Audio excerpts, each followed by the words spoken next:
I have a question. When is violence terrorism? And when is it the result of a mental health issue? Drug addiction, social failures, anger, frustration, a traumatic childhood. You get the picture. You see, 2 separate stabbings in Australia in as many days have got people talking. Police say an Arabic-speaking teenage boy who injured a priest is a terrorist, while a white man who killed 6 people in a mall was simply mentally unwell. Is it really as simple as this meme suggests, that skin colour and religion determine how an attacker is categorised? Let's look at what happened.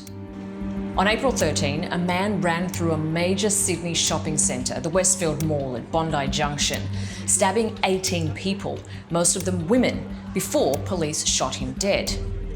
Before police had even confirmed the attack was over, some Australians began to engage in what I like to describe as a popular Aussie pastime, fearmongering.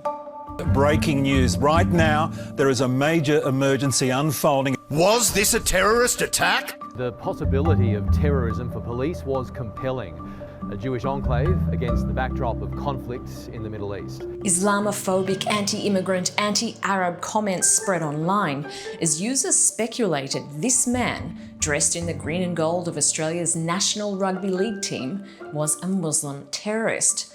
The speculation was amplified by 2 British journalists and a right-wing political party. Now, because prejudice is open to all sides, other observers falsely claimed he was actually a young Jewish student. A major television network even named him. 40-year-old Benjamin Cohen. Benjamin Cohen is known to police. Twice, but none of it was true. The Bondi Mall attacker was a 40-year-old white Australian man. Police say he was not a terrorist, but rather had a history of mental illness. He wanted a girlfriend, and he's got no social skills, and he was frustrated out of his brain.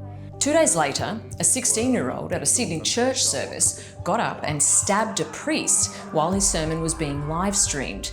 The Assyrian Orthodox bishop, Mar Mari Emanuel, has a big following online. He's also a Trump supporter, COVID skeptic, and recently urged compassion for Palestinian Muslims in Gaza. The alleged offender, who was tackled by parishioners, said he did it because the priest had criticised his religion. So police, who'd been busy quelling a riot outside, quickly ruled that one a terror attack. Once again, cue Australia.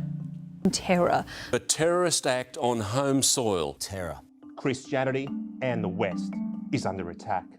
Now, for all we know, both attackers could have suffered real mental health challenges. We cannot downplay that. But why is one act declared terrorism and the other not? Police say motivation matters. The teenage church attacker made his known. His age and prior delinquencies seem to have been dismissed as irrelevant. In the mall rampage, police say the perpetrator wasn't motivated by a particular ideology, but they admit he specifically targeted women. 5 of the 6 victims were women, as are the majority of survivors.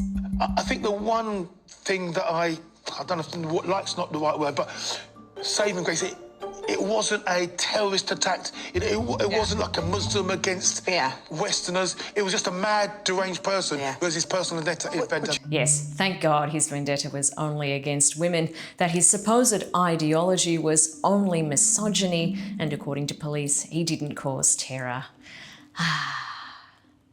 As an aside, there actually was a Muslim immigrant involved in that attack.